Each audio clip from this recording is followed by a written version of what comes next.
అదో తంబేయటానికి నెల రోజుల నుంచి ఉన్నా గానీ లారీలు దొరకటలే మాకు. గోపారం. ఎన్ని ఎకరాలు వేశారు మీరు? మేము ఎకరన్నారే. మీరు అడగట్లేదా నెల రోజుల నుంచి చూస్తున్నాం ఎందుకని? వాళ్ళు రాండి ఏం చేస్తాం, రావట్లేదు అంటున్నారు. మేము ఇప్పుడు లారీకి టిక్కీకి 30 రూపాయలు పెట్టి కొనుక్కొని వచ్చినాం. లారీని తీసుకొని వచ్చినాం. మీరే కొనుక్కున్నారా? లారీ తీసుకొని మరి తెచ్చుకోండి అంటున్నారు.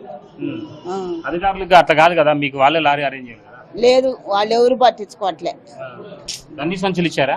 ఇయ్యలే, మేమే తీసుకున్నాం. వాళ్ళు ఎత్తన అంటున్నారు, మరి ఎత్తారో ఏరో డబ్బులు. మీరే నుంచి వచ్చారు? మొక్కజొన్నడి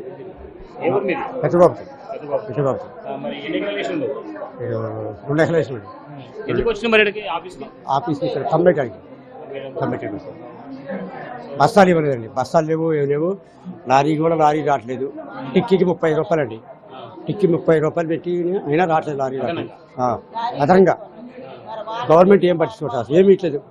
మొత్తం మేము రైతులు పంపిస్తుంటాను మా సొంత డబ్బులతో. ఇక్కడ అసలు ఇవ్వట్లేదండి. బ్యాగులు అసలు ఇవ్వట్లేదు. మొత్తం ప్రైవేట్కి మీ సొంత కొనుక్కోవట్లేదు.